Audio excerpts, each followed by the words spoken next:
Are we ready, Lauren? We're going live now. Before we divulge any more personal information. All right, well, welcome everybody. You're here with your local realtors, Kelly Zander. We got Lauren Patrick in the house, and CJ Simpson is our local lender. So we've been talking a lot about credit lately, but lenders look at more than just your credit score when determining a loan. So in today's webinar, we're going to go over what else a lender looks at. So there are 4 main points that a lender looks at when someone's getting a loan. Credit is one of them, which we've been covering. CJ, what are the other parts that a lender looks at? So we look at your income, your assets, and the property. And obviously for a lot of the people on here, if you haven't bought a house yet, most of the time you don't have your property picked out when we're speaking. So we will focus a lot up front on income, assets, and credit. Okay.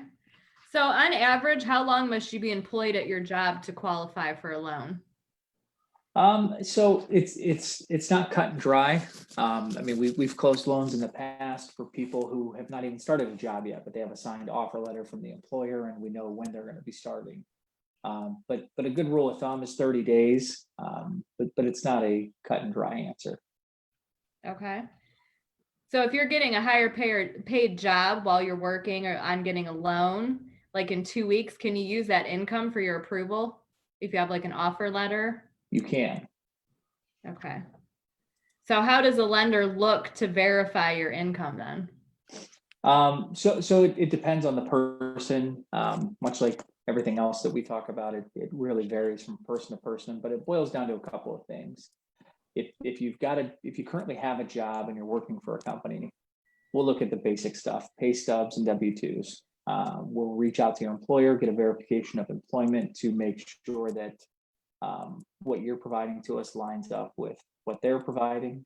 Or if you're self-employed, we will look at tax returns. Okay. For up to how long? 2 years? 2 years typically. Sometimes we can do 1 year, but a good rule of thumb is 2 years. Okay. So if you switch from being an employee to becoming self-employed, can you use the new job's income right away? Almost never. Okay. Yeah. Darn, we're all self-employed. Well, not all of us. Realtors get 1099. Mm-hmm. So we're going to look at our example candidate for a loan today. He's our loan candidate. So meet SpongeBob SquarePants. As many of you know, he has lived in Bikini Bottom for many years, but is looking to sell his. Is awesome. She's like, yes. He is looking to sell his pineapple and upgrade to a new home where he can grow flowers and catch jellyfish. So we'll be following SpongeBob throughout this loan process. So as many of you guys know, his work history, he's been employed by the Krusty Krab for at least 21 years. But COVID has struck and he's laid off currently. So CJ, how is he going to be affected and other people who are looking to qualify for a loan that have been affected by COVID-19? So if you are currently laid off, such as Mr. SquarePants here, you are not going to get a loan right now, at least not from my company or any other companies that I know. But the good news is once you return back to work, once everything opens up and you're back to work, everything will move along nicely. Okay. So moving on, and we will refer back to SpongeBob later on. What are assets and how are they viewed when applying for a loan? So in the mortgage world, assets are typically liquid, verifiable assets. So checking, savings, IRAs, 401k, stocks, bonds, mutual funds, cash value of life insurance are all good examples of acceptable liquid assets. Okay. Your record collection that may be worth $100,000 won't do us much good unless you can sell that and very clearly document the paper trail, and it becomes tricky. Okay. What about mattress money? Mattress money is no good. No. Oh, good. Better Yeah. deposit that money then, huh? So I'm a big fan of cash in general. Me too. However, I think that in the mortgage world, cash is no good. However, if you have a lot of cash and you would like to use it to buy a house, you should go deposit that money in the bank today and then talk to us after it's been in there for a couple of months. I was gonna say, how long does it have to sit in there? So the seasoning rules state that we have to have it sourced in that account for 2 months. Ah, Now, keep in mind, if you deposit it today, but your statement doesn't end until the end of the month, you might need it in there for 3 months because you have to have 2 statements without the large unverifiable cash deposit. And that's the issue, is cash is not verifiable. gotcha. So everybody should be turning their shoe boxes of money in right now, putting them in the Yes. bank. Yes. So does having a substantial down payment make you more desirable to a lender? Yeah, absolutely. Okay, and does it give you a better rate as well? It can have an impact on it. I'll say with FHA loans do not, FHA loans don't really have any risk-based adjustments. So typically it doesn't matter if you put 3.5% down or 15% down. Conventional loans, it can have an impact. So Okay. if you're getting a FHA loan and you have a bank account full of money, it doesn't matter. Most of the time, if you've got a bank account full of money, we'll probably not be doing FHA. Right. But in theory, yeah, it does not matter. But a conventional, you get a better Conventional, rate? it can help you. Okay. So would it be beneficial to keep money in your savings or use it towards your down payment? So in just like everything, I'll say it depends on the person. Personally, I am a fan of having money in the bank in case things happen. Furnace breaks, car breaks, whatever. You decide that you want to take a trip to Fiji. It doesn't, I like having money in the bank, and in a lot of cases, the small amount of savings that you'll get on a monthly basis by putting a lot of extra money down doesn't outweigh that security, in my opinion. Now, for somebody else, it might make a huge difference. They might say, I've got this $10,000 and I would much rather have my mortgage payment be $50 less per month. So I'll put the extra $10,000 down. See, But those I are things we go over that every time with everybody, and we take a look at the differences. get a lot. People are, I'm waiting, I want to put a lot of money down. And I say, talk to CJ because it's case by case. It, like you said, it might save them $10,000 now or $50 a month. And I tell people you can always pay it down sooner. There's no prepayment penalty, right? Exactly. Okay, so what is collateral? I know that's confusing to a lot of people. Like, where does that come into play in the mortgage industry? So in the mortgage world, collateral is the house. So we, so really there are 2 types of loans, right? You have secured loans and you have unsecured loans. Unsecured loans are loans that you're just getting based off of your credit worthiness. They're not tied to anything. A secured loan is secured by some sort of an asset. In the mortgage world, we use that house as that asset, which is why we do an appraisal. So when can you get an unsecured loan? People, I mean, I guess for a number of things, we never do them. But somebody, if they were trying to get a loan to consolidate their credit cards, they might get an unsecured loan for that. So no collateral on an unsecured loan. Right. Okay. What's an unsecured loan? What's the difference?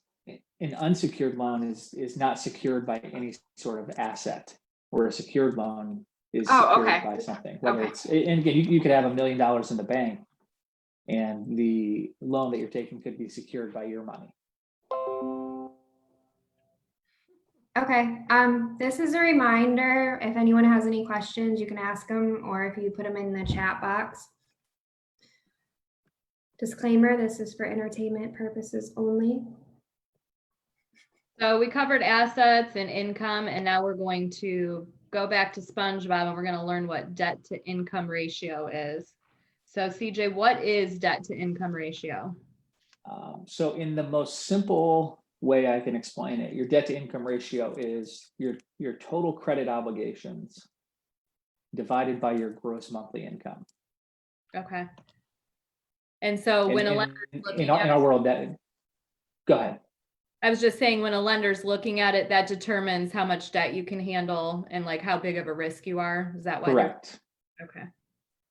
All right. So how is that calculated then? It's divided, you said? Yep. So we take your monthly obligations that typically report on credit, and there's a few exceptions. And if I'm jumping too far ahead, feel free to shut me down here. But so we'll take a look at loans, credit cards, student loans, mortgages, anything that's reporting on your credit. And we will take those obligations and divide it by your gross monthly income. Okay. So as you guys can see, we have this up here for SpongeBob's, and something that I wasn't really sure, are utilities and things like that included in there, or we have They this? are not. Okay. Yeah, So so we don't take cable, cell phone, car insurance. Those items do not factor in. So those things in the red that are on there, those are not going to be included in your debt to income ratio when the lender is looking. So you don't have to worry about those. What Correct. about like child support and wage garnishment, stuff like that? Those will. So 401k loans can even be factored in. Child support, alimony, separate maintenance. Again, like you said, wage garnishments, tax liens, IRS obligations. Those are all things that we would factor in. But again, the things that we don't are utilities and random things, groceries. Some of the, and it's interesting the way it's looked at. And a lot of times people will call and they'll say, hey, I want to know the absolute highest number I can get approved for. And then I'll tell them, and for the majority of people that are semi-responsible, their mind is blown at how much more they can typically qualify for in comparison to what they would actually realistically be able to afford. Right. So now as you look at SpongeBob's, you can see in there that he has a mortgage payment included in there. So obviously his is a pretty decent debt to income ratio percentage. What is one that you would want to strive to? Like what percentage rate? Yeah. Lender? So I think that overall, and I'm a big fan of responsible home ownership, right? Because I think in a lot of cases we can get people approved for more than they should be approved for, and more than they should comfortably be okay with paying. But for responsible home ownership, I would say let's aim to stay under 43%. Okay. So SpongeBob's in good shape then. He's in a good spot. So don't leave SpongeBob on there. So Oh, as I said, I was literally clicking him off. There we go. So SpongeBob has his boat payment of $300. You know, we might use a car instead of a boat, so we'll have our car payment. He has a credit card payment of $55. That's his minimum credit card payment, right? Is what you account for, right? Correct. Okay. Yes. Get your statement, whatever it says, your minimum credit card, that's the number they're going to use, right? Correct. Whatever's reporting on the credit report. And then he's trying to buy this awesome greenhouse to do all kinds of great things. You should buy it too. And his payment, his mortgage payment, which includes, oh, there it is. His mortgage payment includes his taxes, insurance, and the payment to the bank. Can you go back to the list, please? Thank you. His mortgage payment is going to be $1,380. So his total debt will be $1,735 divided by his total monthly income, $4,500. So he's at 39%. So basically you take your debt, your credit card payments, loans. What about tax payments? So past due IRS obligations, is that what you're talking about? I don't, Yeah. anyone that has Yes, those would factor in. Okay. So what about like if you go and buy like a couch or something that has a soft hit on your credit? So typically those report. They do? They do. Oh. Like your Ashley Furnitures and Yeah. Levin and all those other sorts. Those typically show up on your credit. Okay. Yeah, and in a lot of cases with those, they're using, and again, you just know that you gotta 48-month interest-free loan, right? Is basically how you look at it. But on the back end, they typically have an agreement with like a Wells Fargo or a Synchrony, something along those lines. And Oh, so that's okay. how I would report on your credit report. Are those credit cards with Victoria's Secret and the furniture store, are those okay to get, or are those bad for your credit?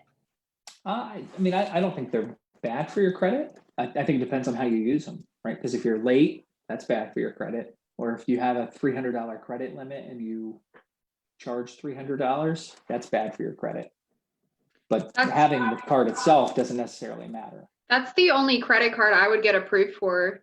Like that was my first credit card, and then it was a Gordman's credit card, and then the Gordman's credit card led me to a Capital One credit card because Capital One wouldn't even approve me for like first time someone that doesn't have credit. Yeah, the store cards, it seems like for a lot of people are one of the paths of least resistance. But just be responsible with it, right? For credit scoring purposes, keep the balance low in relation to what you're allowed to borrow.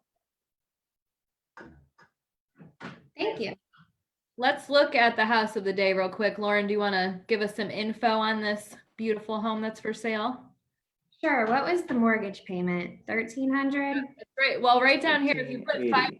5% down, that's with 5% down, because SpongeBob, he saved some of his money because he's been working. So he's got money in savings, but he put 5% down. So his payment's $1,380 a month. Okay. So this house is, you can see the bottom level used to be Rose's Floral Shop. So there's a big storefront with a window display. You can decorate them. There's tons of storage and coolers. And then the whole upstairs level is a giant, on the left side, you have a giant living room. And then on the right side, the second floor, there's 3 bedrooms, a bathroom, and a kitchen. And the owner had the top floor rented out, the house per se, for $1,100 a month.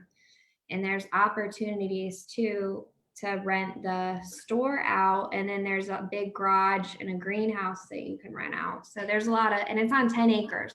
If it were me, I would build my house back by the pond and rent the whole thing out in the front. Yeah, but that's pretty much, what is it, 224,000? 219. 219. So that is your payment, what it would look like on a house that was 219, about 1,380 a month, and that's 5% down. Can you go a little bit lower on that down, CJ, if you wanted to? Less than 5%? Yeah. Yeah, you could do FHA 3.5%, potentially USDA, although with this house, I would say I might want to check on some of the unique features of it to make sure it would be okay. Okay. So what is SpongeBob going to do with this house again? I think he's probably going to grow flowers for his seahorse mystery. Probably do some jellyfish and then Sorry, guys. Sold. That's quite the upgrade from a pineapple house. It is. I'm sure he'll miss his pineapple, but Hard work pays off. upgrade. He won't have to listen to Squidward. That's right. That's true. This house doesn't really have neighbors, so he's good to go. So does anybody have any questions? There are questions. All right. Lauren, I will let you do that. Over.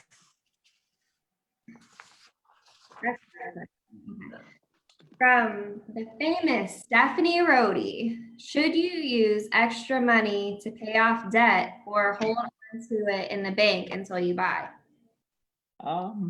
I think, I hate saying this, I feel like it's a cop-out. It's case by case. It depends on the person, right? Because if on paper you've got some debt, but you've got enough income and your credit's good, then there's really no need to pay it off just because. But if you're in a position where you've got a lower credit score and we need to get your score up, then we should try to be tactical on how we pay things off and try to get you into a position where you're ready to purchase. Well, and should you pay it off to make that debt to income ratio better as well? You could. I mean, again, it would just depend on the situation. Right.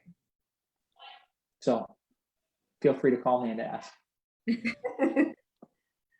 Steph, call CJ.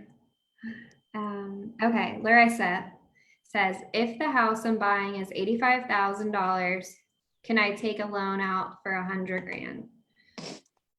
Most of the time, no. And I would say the one exception would be if you're doing like a 203K renovation loan, you might be able to. You would be able to, but you would have to hire a contractor and they would have to do the work for you. Does Do they the quote before? It is it's a process that we would work through together. Typically, the contractor has to fill out some paperwork to be able to do it, and so you could get the quote before, just so you know, but there would be a little bit more involved with the whole process. Is there a time frame the contractor would have to complete it, or? There is, and it depends on the total amount and the whole scope of the job. So it could be in some cases, I think maybe even up to 6 months, but obviously we would prefer it to be faster.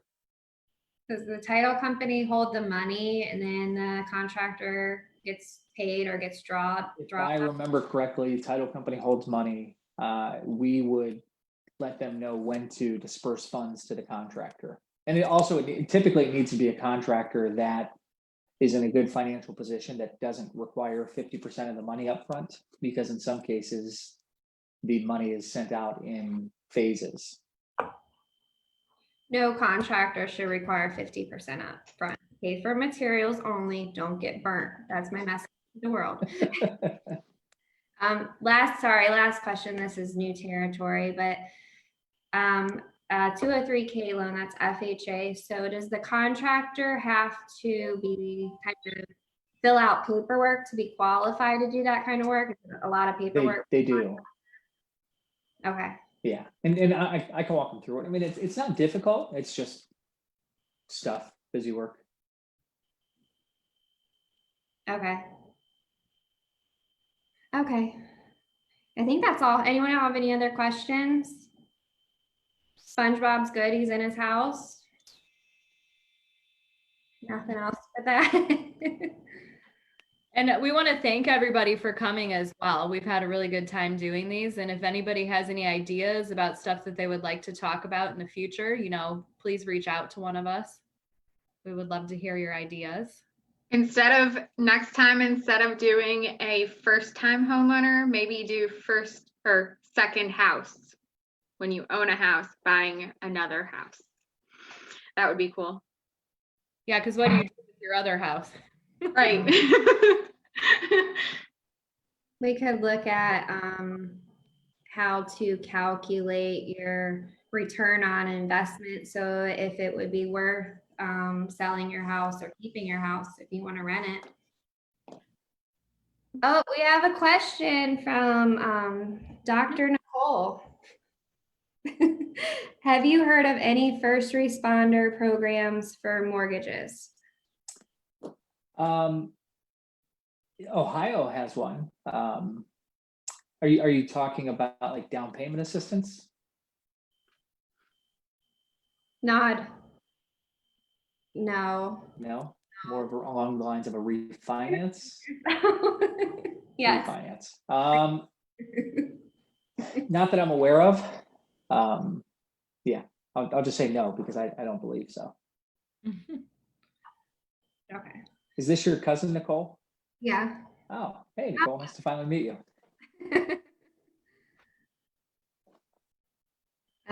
For a refi on an investment property, is there a typical debt to income ratio required? Refinance investment property, is there a typical debt to income ratio? It follows the same guidelines. So again, we'd like to see under 43, but typically we can go up to 45 or in some random cases 50. So 43 is the magic number. We like 43, but yeah. Okay. I think that's all the questions. Yeah, we're good. So we're thinking maybe next week, what it takes to get your real estate license. Oh, one thumbs up. Nicole's taking our classes now. Lulu says no. Carly? Yeah? No? Or we'll keep you. Wait, what was the question I'm agreeing to? Next week, what it takes to get your real estate license.